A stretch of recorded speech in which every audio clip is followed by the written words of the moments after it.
Hello friends, and welcome to another episode of the Urban Homesteading channel. If you're a first-time visitor here, we want to extend to you a very warm welcome. If you've been here before, welcome back. If today's your birthday, happy birthday!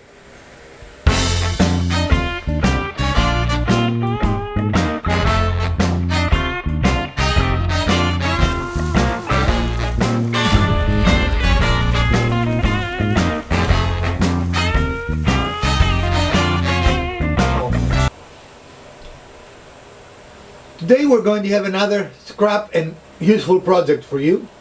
And also we want to welcome a new member to our build team, and that would be Elpida's son.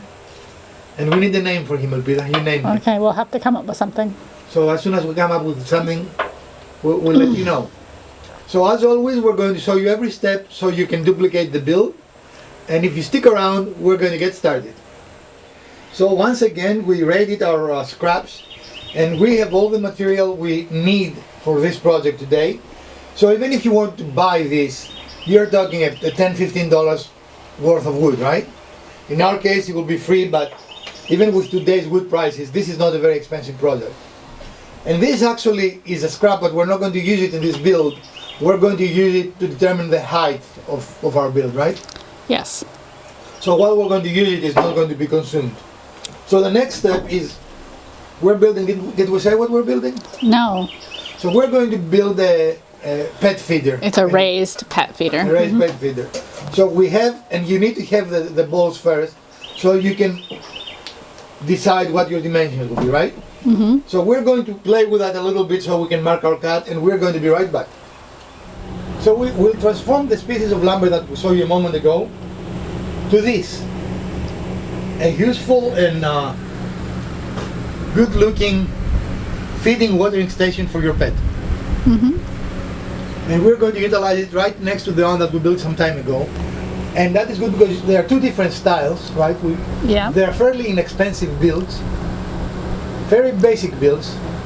The other one is even simpler to build than this because you have nothing but straight cuts. So you can put a card up for the other build. Right. Yeah. Mm-hmm. We'll put the card up here for that. So if you want to build either of them, like always, we're going to show you in detail how we did it. And of course, they're customized to the size of our dogs. Absolutely. So. And in this case, customized to your balls or whatever you're going to put. Mm-hmm. So we lost Mrs. Wizard. So Elpida, anything else we need to tell our viewers? Anything you want to add to this build? I don't think so. I think everything came together just like we planned, and it turned out really, really nice. All right, folks. So these are our bowls that we're going to utilize for the feeder. So we need to understand exactly how they're going to fit into it. So we've got them placed upside down on what's going to be the top of the feeder, and I'm going to use a storyboard to judge about how far from the edge and from each other we want them to be.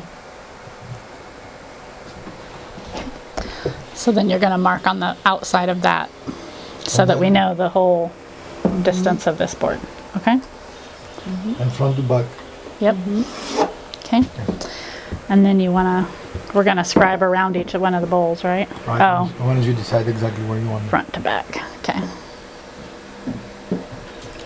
So. We'll get lucky again, yep. Awesome.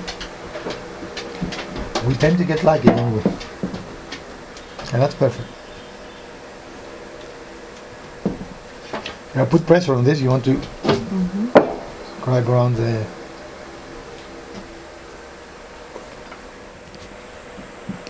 Okay, so we did scribe around this bowl. We're holding it in place to make sure that the placement of the second bowl is correct. And again, we're using this storyboard. So it'll be about a 1.5 inch all the way around. Roughly, based on the board size we're using. And that, again, is just for us. Now the tip is, when you're scribing this, you're not going to cut in this line. You want to be maybe half an inch inside, right? Right, because you want it to sit on the lip and not be out. You don't want it to go through. All right, and now we should have two nice circles. And we do. We do. Fantastico. So the next step will be to cut the width, in essence, of the piece. So we're going to go and do that.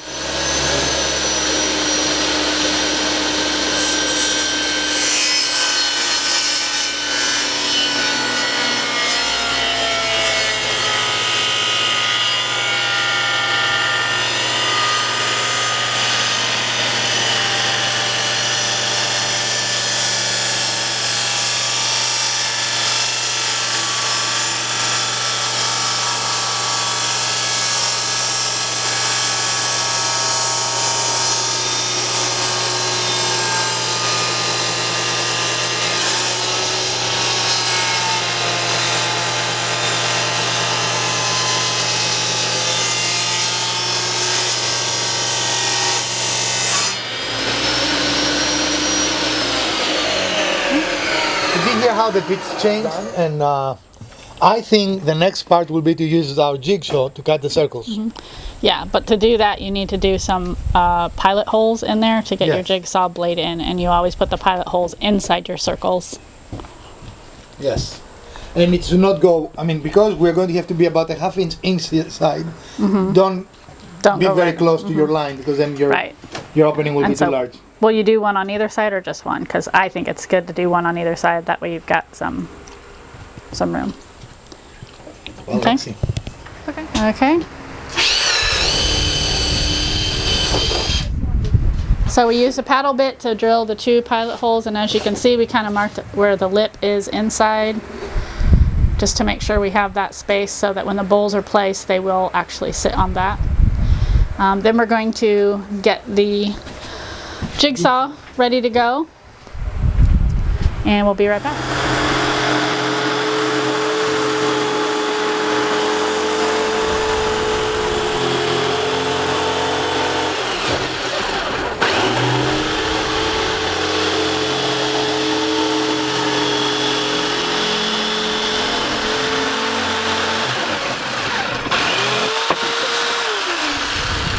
Want to grab the ball and check it to see if we need to.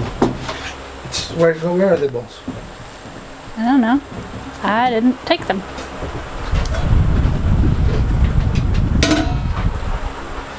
So while Mrs. Wizard probably will want to sand here, as you can see, the opening is not going to be visible at all. So that is fine. But you can do whatever you desire. You want to sand it?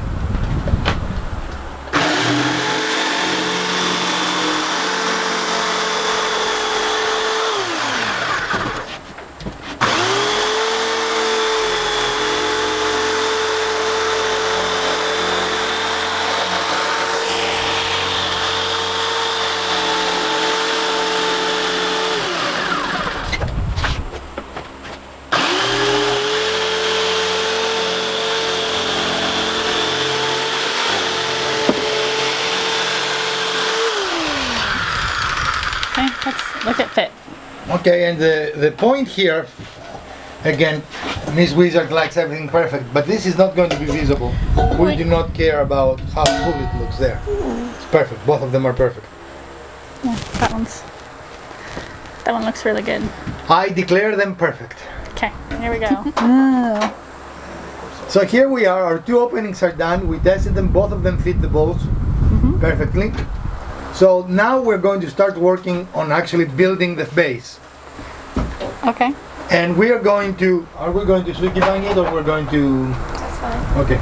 We're going to Suzuki bang the top, and we're going to paint the base white because it matches a lot of what we're doing. That kind of farmhouse style. Right. And the reason why we want to do the Shusugi bang instead of stain is because the stain has the chemicals in it. The dogs tend to like to lick the tops of your feeders, and this is a much more friendly And also the Suzuki bang will provide some waterproofness Yes, where the that too. stain tends to absorb things even though it's supposed not to. right. All right.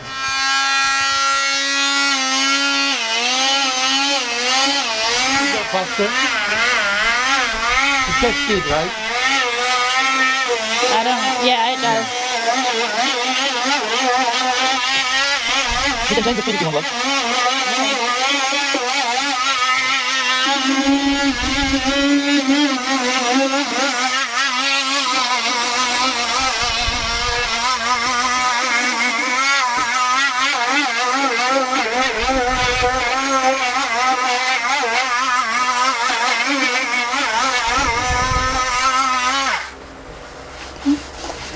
Again, you don't need this tool to do this, right? You can hand sand it, and even an orbital sander will do the job.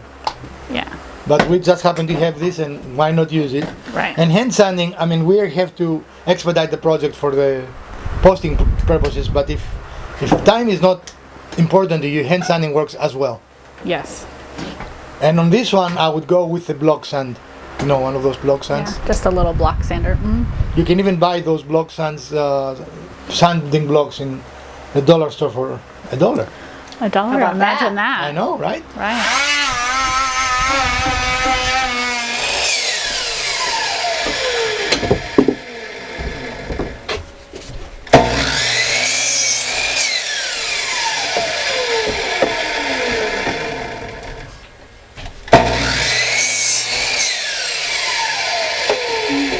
I need one more. Again, we use a stop, so we don't have to keep measuring because we need 4 of them.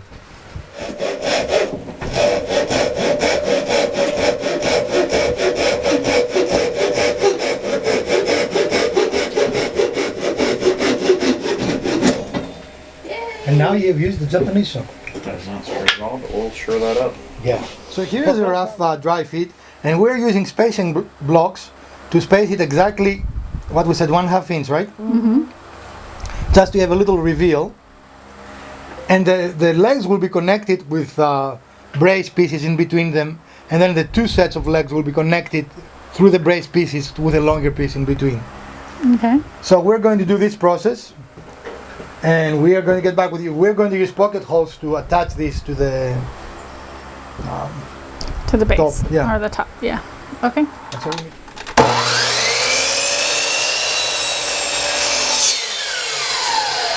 Okay. And so what are these? Those are the brace pieces. Cross pieces on the legs for the Yes. braces. Okay.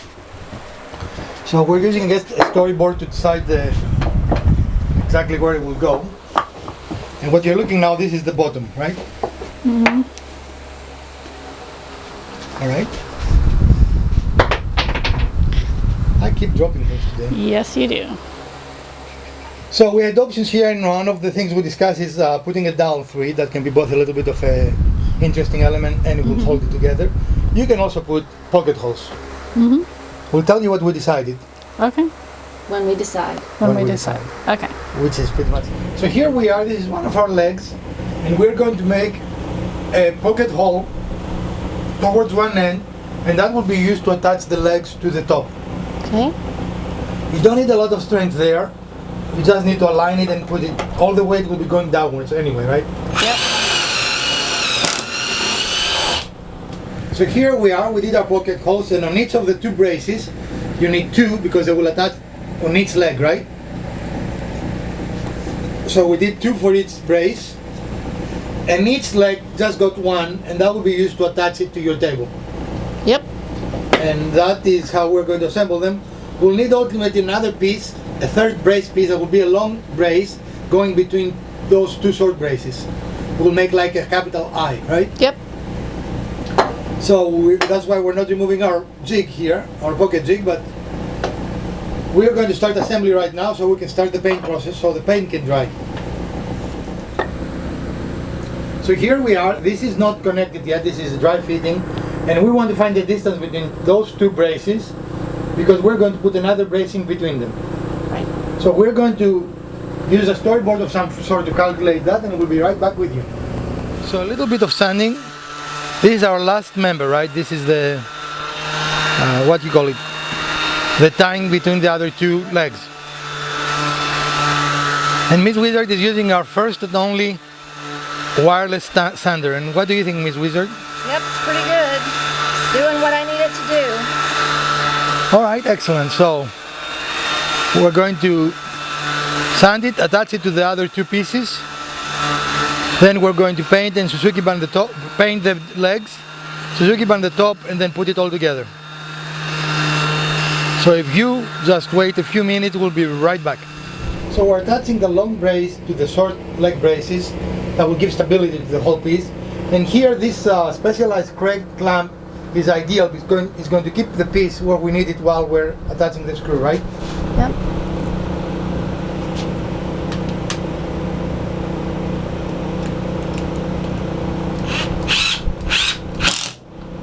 And of course the idea is that you want that at the middle, right, of the Yep. of the piece. So we're going to attach the next one, and we will be right back showing you the last dry fit. So here we are, the base is assembled, and one of the things when you do pocket screws, try to the best of your ability, unless you don't care, to put the pocket screws when they're not visible, right? Right. The So assemble is right now upside down, so you can see the pocket screws. These pocket screws will be invisible. There's no way Right. to see them. These pocket screws, the trick is that all 4 should be pointing inwards, and that makes them the least visible. I mean, if right. you have a child, a toddler scrolling, they will see them, but And you can also, they make plugs. You can also plug them if that's very important to you, right? Right. So you see But the in sides. general, when you see the piece, you will not see any of the attachments Right. as a rule. So the next step is we are going to paint this white, and we are going to Suzuki band the top. And when the paint is dried, we are going to assemble the whole piece. Yep. So here we are in our paint station that you're very familiar with by now, and the theme with our decoration, we have started really enjoying having the contrast between a dark top and a white base, right? So we are going to follow this theme for this, and as you can see, it virtually immediately changes the look.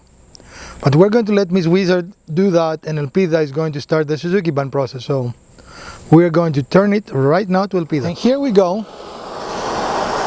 And I guess this is the Japanese technique that was initially invented to waterproof the outsides of houses.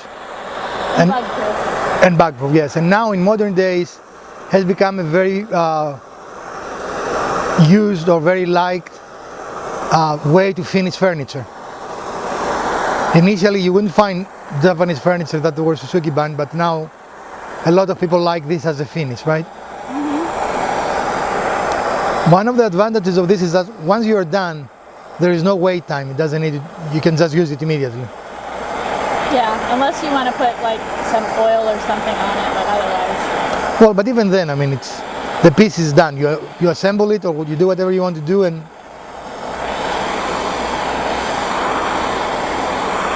all right. So we're going to finish that process, and we're going to get right back. So here we are, just about finished with the top Suzuki bang, and we'll also have to use a wire brush and take the charcoal bits that are left behind after the process, which is the last preparation step when you're using a Suzuki bang finish.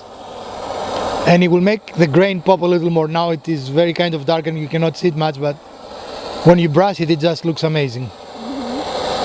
So we're going to show you a little bit of that, and we're going to get back to assembly as soon as the paint dries. And here is the base done, and we're waiting now for it to dry and decide if we're going to do a second coat. And right here on the burnt section of the shop is the Suzuki band, and we're getting ready to start.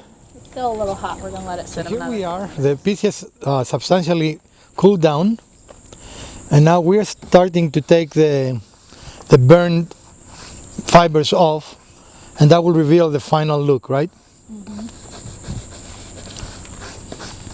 You cannot see how much it comes out, but there is a lot of, because it now comes right off the air, right? So it is hard to see it. Maybe on your hand. Hold on a second. Yeah, you can see there. Yeah. But there is a lot, and it takes a little bit of flaking, brushing. Yeah, the brushing. And it's the char or the ash from the burn. Right. But once you get that removed, it reveals a really beautiful satiny finish. Indeed it does. So we'll finish that and we'll show you the final look of the piece. And after the brushing, we are using some soap towels to take even the finer particles off the wood. And if you see, Elpida let them, so if you see Elpida's hand actually, and the what you call it, the towel, the soap towel, they are covered in black substance. Ash. But if you look at this, you can see this really nice velvety sheen Yeah, it looks really, really nice. color.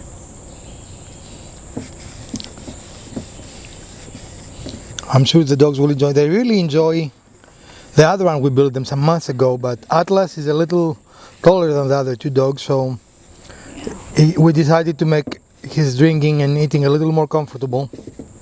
So we decided to build this one. I presume we're going to keep the other one, right? Oh yes. So we're going. Replacement. It's an addition. Okay, so the base is now dry. We're attaching it to the top, so obviously everything's flipped upside down. We've used the spacer.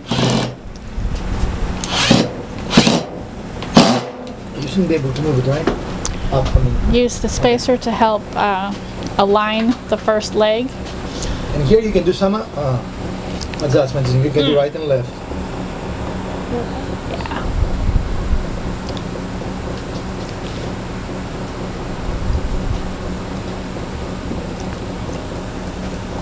And so again, this spacer is just going to help make sure that we are aligned correctly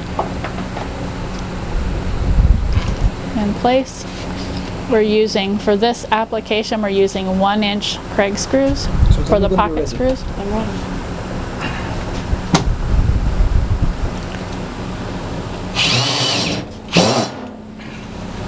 Okay, is it secure? Just test it. Alright. And now we're going to turn it over and do the same thing. Turn it around. Around over, that's it. Over around, right? And we're using, again, that's a Precision Machinist spacer. And we acquired them fairly recently. I don't think we've used them before in a project. Not for a project, no. But this is a very nice way to have the reveal exactly Okay. where you want it.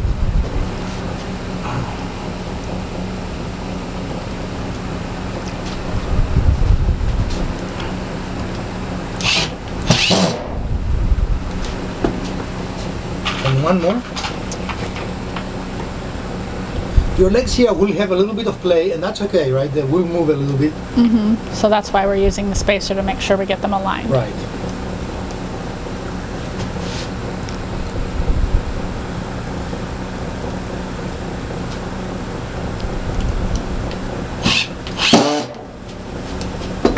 Now we Okay. can turn it over and we can show you the final. Ta-da! You want to put the bolts in it or not? Do you want to oil it first or wax it first? Whatever you want. Or you just want to show it? You can take the brush if you want, look. There is a little bit of that. Where's the brush? Where's the brush? Right there next to the squatter. The White brush. so And here we're using a pet-friendly, the feed and Oh. wax. I don't know. what? Whew. What you don't know? Yeah. It's a beeswax feed and wax. Oh, what we got here? Hi, James. What's happened to you? Someone feels a little neglected. He looks like he's like, I don't know what's It happening. doesn't. Now we don't have smelly YouTube yet, but this smells really good. Smell-o-vision. Yeah, the smell-o-vision. Smelly YouTube vision. But it smells really good because it has the orange oil in it. This step is optional, but if you do put something there, make sure it is pet-friendly, because the pets will leak this surface, you know, so Right. you don't want to put any chemicals there. A big part that, I mean, they're much less likely to lick the base than they are to lick the top, right? Yeah. Doesn't mean they will never do it, but.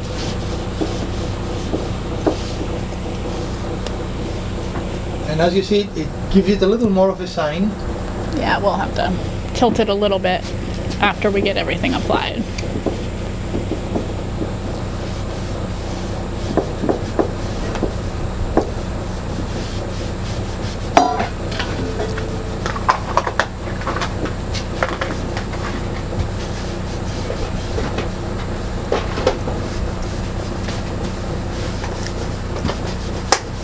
Yeah, there's a spot there, yeah. I was just telling her we needed a little there, and she got it. Okay. Okay. It's beautiful. You want to tilt it a little bit just so we can see the... Oh, that's a nice shine right there. Yep, come on, a little more. There we go. So now you can see that that really brings out... That really brings out that color. And I would classify this as a beginner project. Yeah, it really is. There's no complicated angles. You don't even need power tools, right? Right. You can have just a handsaw and you can Well, make that. And for this piece, you can ask Home Depot or Lowe's to cut it for you and they do it for Vivis days, right? If you know your dimension, they will cut this piece. the length, but then you Right. have to cut out the holes. So But really a jigsaw, you can buy one at Home Depot Yeah. for 30 bucks. so that is a power tool. Right. I meant like a power saw, so. Right, okay. But even with basic tools, you can do it. Yeah, yeah. Okay. So, and even that, if you have a coping saw, which is a very inexpensive tool, this can make the circular cuts. Once you've drilled the holes. Right. You always have to do that regardless. Yeah. So, again, we use power tools, A, because we have them, and B, because we have to film and then edit and post, right? So Right. we try to expedite. Right. You could Okay. fit, and as you can see, I don't think from where you are, go a little higher, you cannot see any pockets. Oh no. don't think, right? No, you don't. I mean, I'm here almost at eye level and I have to look for them. It is not something that pops out, right? It's like, Alright. Okay. Put the bowls in. We'll show how they fit. There they and go. again, Miss Wizard likes everything to be perfect. The holes, to me, as long as the bolts fit and they're in the right spot, to me that's good, right? Yeah. If you want to make them perfect, of course you can, but I don't think it's a requirement, you know? Okay. So this is our project for today. We certainly hope that you did enjoy this little build. And if you did, a thumbs up would be greatly appreciated. If you didn't, smash the other button twice. Share, like, subscribe. Let us know what else you might want to see in our channel. Also, we hope you're going to see Elpida's son in many videos to come, as he has volunteered to help us with projects. And you have a long list of projects. And I have a long list of projects, and we try to find an appropriate name for him. We don't want to call him Elpida's son. Yeah. Yeah. So we appreciate you staying with us this weekend, and we hope you found this useful. And again, this is a very good beginner project because you learn the basics. I mean, this is a table in essence, right? Yeah. You can build that and scale it up and you have a nice table. So building projects like that is great because, again, for us it was a scrap wood project, zero cost to us, but you're not going to spend more than $15 in material even if you were to buy the wood you need. So something like that will help develop your woodworking skills and will help you move to bigger, better projects. Of course. So if you're just now starting, I totally encourage you to start with something like this. And if you mess it up, it's easy to fix. I mean, it's easy to Right, fix things. right. It's not a catastrophe. And even if you are afraid of the circles, there are containers that are more rectangular. Yeah. You can even use like a Tupperware, which is more an easier cut than a circle. We like the metal, but that doesn't mean you have to have metals, right? Right. So, share, like, subscribe if you have not done so. And again, let us know what else you might want to see in future episodes. From Dr. Wizard, Mrs. Wizard, Elpida and her son, and the Urban Homesteading channel. Wash your hands, put your masks on, get vaccinated so you can stay safe and enjoy our next video. Stay safe, friends.